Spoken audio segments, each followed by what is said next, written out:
साथ हैं भाई सलाउद्दीन जी, जो कि श्री राम कॉलोनी वार्ड 64 में पर्यवेक्षक हैं और भावी प्रत्याशी हैं। हम चर्चा करने के लिए आए हैं क्योंकि आम आदमी पार्टी सत्ताधारी पार्टी है और जनता की बहुत सारी समस्याएं हैं जिनका समाधान होना चाहिए। आपका बहुत बहुत स्वागत है। आपके चुनाव की तैयारी हो चुकी है और दिल्ली में शराब के ठेके जो विपक्षी पार्टियां बहुत आरोप लगा रही हैं कि केजरीवाल ने दिल्ली को शराब का अड्डा बना दिया है, तो इसका पहले सवाल आपसे। देखिए, ये तो बिजनेस का सवाल है। सबको पता है दिल्ली में शराब के ठेके पहले थे और अब भी है, कोई वो नई चीज़ नहीं हुई है। एक रिन्यूअल हुआ है, शराब के ठेकों को सिस्टमाइज कर दिया है। जिस तरह से पहले मंदिर बांट की ठेकों को लेके उसे रेगुलाइज कर दिया है दिल्ली सरकार ने, इसके अलावा कुछ नहीं किया है। पहले 750 ठेके थे, अब तक 740 ही है। प्राइवेट हो गए? हाँ, प्राइवेट कंपनियों को दे दिया है और उससे जो रेवेन्यू आता था ना, वो रेवेन्यू सरकार तक नहीं पहुँच पाता था। इसको देने से सरकार को रेवेन्यू पहुँचा है। एक वार्ड में कितने ठेके खुलने हैं? ये कोई ज़रूरी नहीं है। अगर किसी वार्ड में वहाँ की जनता नहीं चाहती है तो वहाँ नहीं खुलेगा। 850 ठेके खुलने वाले क्या है? वादा कुछ नहीं है, ये कंपनी के ऊपर डिपेंड करता है। कंपनी को अपना सामान बेचना है, जहाँ उसका सामान बिकेगा वहाँ वो खोलेगी। लेकिन शर्त यह है कि वहाँ के लोगों से एनओसी चाहिए। अगर वहाँ की पब्लिक नहीं चाहिए तो नहीं खोलेगा। और मैं आपको ये बताना चाहता हूँ कि श्री राम कॉलोनी वार्ड में कम से कम यहाँ पर शराब का ठेका नहीं खुलेगा। ये मेरा वादा है। मोहल्ला क्लिनिक कब तक आ जाएगी? मोहल्ला क्लिनिक बहुत जल्दी आ जाएगा। और देखिए, यहाँ प्रतिनिधित्व जो था ना वो ठीक से नहीं हो पाया। नहीं तो आम आदमी पार्टी ने आपने दिल्ली में देखा है कहाँ कहाँ नहीं मोहल्ला क्लिनिक खोला है। यहाँ भी बहुत जल्द मोहल्ला क्लिनिक भी आएगा और अस्पताल भी आएगा। पानी कब तक शुरू हो रहा है? पानी बहुत जल्द इंशाल्लाह शुरू हो जाएगा। मान के चलिए अगले महीने किसी वक्त भी पानी का यहाँ सुचारू रूप से चल जाएगा। अच्छा, इसके अलावा जो नगर निगम है, साफ सफाई की व्यवस्था दिल्ली में चल रही है और श्री राम कॉलोनी वार्ड की जो खाली पड़ी भूमि है डीडीए की, वहाँ पर कूड़े ढेर है, तो उसके बारे में क्या कहेंगे? पिछले 15 सालों में बीजेपी ने दिल्ली को सिर्फ कूड़े का 3 पहाड़ दिया है। इसके अलावा दिल्ली को कुछ नहीं दिया है। कचरा बनाया है, गलियाँ जाम, न तो गलियों की सफाई हो पाई है, न नालियों की सफाई हो पाई है। सफाई व्यवस्था में वो एकदम फेल हो गई है। इसके अलावा उन्होंने करप्शन का इतना हद कर दिया है कि पूरी लूट खसोट इस टाइम मचा रखी है। आप सत्ताधारी पार्टी के हैं और सत्ताधारी पार्टी नगर निगम फंडिंग करती है, तो आपका दबाव नगर निगम पर क्यों नहीं है? नगर निगम पे दबाव नहीं है। नगर निगम एक ऑटोनोमस बॉडी है, एक अलग से निकाय है, वो काम करती है। उसमें बीजेपी के लोग हैं और बीजेपी के लोगों पे लगाम लगाना, क्योंकि उनके यहाँ शर्म लिहाज नहीं होती। बेशर्मी की इंतहा होती है इनके यहाँ।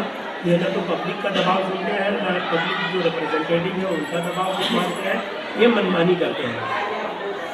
बहुत समय पहले दिल्ली सरकार के मंत्री आए थे और खजूरी चौक पर अंडरपास की बात कहकर गए थे, तो उस पर क्या कहना चाहेंगे आप? अभी तक वो अंडरपास का काम शुरू नहीं हुआ है। लेकिन उसके बारे में मुझे जानकारी नहीं है और मुझे जानकारी के मेरा बोलना तो उचित नहीं है। लेकिन जब जाम तो लगता है खजूरी चौक पर। बिल्कुल, जिस यहाँ की देखिए, दिल्ली सरकार का एक उद्देश्य है कि लोगों के लिए काम करना, लोगों की भलाई के लिए काम करना, विकास के लिए काम करना और संजीदगी से, ईमानदारी से विकास के लिए काम करना। और हम लोग आम आदमी पार्टी के लोग आम आदमी की ज़रूरतों को पूरा करने के लिए हर संभव प्रयत्न करते हैं। श्री राम कॉलोनी में कोई पार्क नहीं है, तो इस पार्क की कोई घोषणा चुनाव में करने वाले हैं आप? देखिए, ये पार्क डिपेंड करता है कि हमारे पास ज़मीन कहाँ है, कितनी है, किसकी है। आप जानते हैं कि दिल्ली सरकार के अधीन कोई ज़मीन नहीं आती है और यहाँ जितनी ज़मीनें आसपास पड़ी हैं सारी डीडीए की है। हम उस चीज़ के लिए, हम अगर सत्ता में आते हैं, एमसीडी में आते हैं, तो हम यहाँ स्कूल के लिए भी डिमांड करेंगे, पार्क के लिए भी डिमांड करेंगे, प्लेग्राउंड के लिए भी डिमांड करेंगे, इन सब चीज़, और पार्किंग के लिए भी डिमांड करेंगे, क्योंकि यहाँ पार्किंग भी नहीं है। इसके अलावा दिल्ली सरकार की कौन सी योजना है जिनको दिल्ली सरकार के बीच जा रहे हैं? यहाँ पे हमने पानी बहुत जल्द शुरू करना है। एक तो हमारा पहला होगा कि हम यहाँ इलाके को साफ़ सुथरा बढ़िया पीने को पानी दे दें। दूसरा, बिजली हम दे रहे हैं सुचारू रूप से, फ्री और क्वालिटी वाली बिजली दे रहे हैं। एजुकेशन हमने बेहतर कर ही दिया है। इसके अलावा हम यहाँ पे एक 12वीं तक का स्कूल बहुत जल्द इलाके को मिलने वाला है। अच्छा, एक सवाल और भी था जो मेरे मन में काफ़ी दिन से चल रहा है। क्योंकि आप ऑब्जर्वर आए थे श्री राम कॉलोनी में और उसके बाद आप प्रत्याशी हो गए, जो मैं समझ रहा हूँ अब तक जो है, तो ऐसा कोई मामला मेरी निगाह में नहीं है कि ऑब्जर्वर बनकर आए हों, प्रत्याशी बन गए हों। कोई उदाहरण दे पाएंगे कि क्या ऐसा कहीं हुआ हो अब तक? नहीं, बहुत जगह होता है ये। तो कोई देखिए, ऑब्जर्वर कोई ऐसा पोस्ट नहीं था। पार्टी मैं इससे पहले भी यहाँ का ऑब्जर्वर रह चुका हूँ। कई इलेक्शन में मैं यहाँ का ऑब्जर्वर रहा हूँ। इलेक्शन से पहले पार्टियाँ ऑब्जर्वर बनाती हैं, चूँकि मैं यही। तो ऑब्जर्वर की जिम्मेदारी क्या होती है, ये भी समझाएंगे? ऑब्जर्वर की जिम्मेदारी है संगठन को ऑब्जर्व करना। जो यहाँ जनता का प्रतिनिधि पहले से रहा हो या न रहा हो, जनता के कामों को, जनता के मसले को, जनता के समस्याओं को सरकार तक पहुँचाना है। अच्छा, इसके अलावा जो मैं समझ पा रहा हूँ, संगठन में से एक आदमी वेरीफाई करने की जिम्मेदारी थी। सलाउद्दीन भाई आएंगे और कोई अच्छा प्रत्याशी पार्टी को देंगे, तो यहाँ के जो संगठन के जो लोग हैं वो कह रहे हैं कि सलाउद्दीन भाई खुद ही प्रत्याशी बन गए हैं। नहीं, ऐसा नहीं है कि मैं सिर्फ अकेला प्रत्याशी हूँ। मेरे अलावा यहाँ 8 लोगों का नाम गया है, 7 लोगों का और नाम गया है। मुझको लेके 8 नाम है। ये पार्टी का काम है, पार्टी फैसला करेगी कि प्रत्याशी कौन होगा।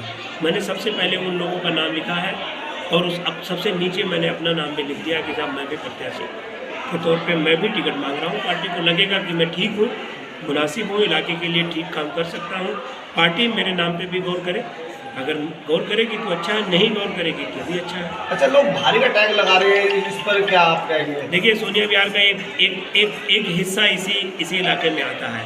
अब यहाँ लोग ये समझ रहे हैं कि सोनिया विहार दूसरे जगह है, जबकि इसी वार्ड का एक हिस्सा है सोनिया विहार। और मैं पिछले 21 सालों से सोनिया विहार में हूँ। और मैं जब आम आदमी पार्टी बनी है तो सबसे पहला विधानसभा का माइनॉरिटी विंग का अध्यक्ष मैं यहीं करावल नगर का बना। उसके बाद यहाँ का लोकसभा इंचार्ज बना माइनॉरिटी विंग का। फिर इसी इलाके में दिलीप पांडे जी के इलेक्शन में मैं यहाँ इंचार्ज रहा। उसके बाद कपिल मिश्रा के दोनों इलेक्शन में मैं यहीं इंचार्ज रहा। उसके बाद फिर दुर्गेश भाई के इलेक्शन में मैं यहीं का इंचार्ज रहा। अब उसको लोग, देखिए, ये चीज़ें तो होती हैं चलाने के लिए कि कौन बाहरी है, कौन दिल्ली का, तो कोई है नहीं। सारे लोग बाहर से आके यहीं बसे हैं, मैं भी यहीं आके बसा हूँ।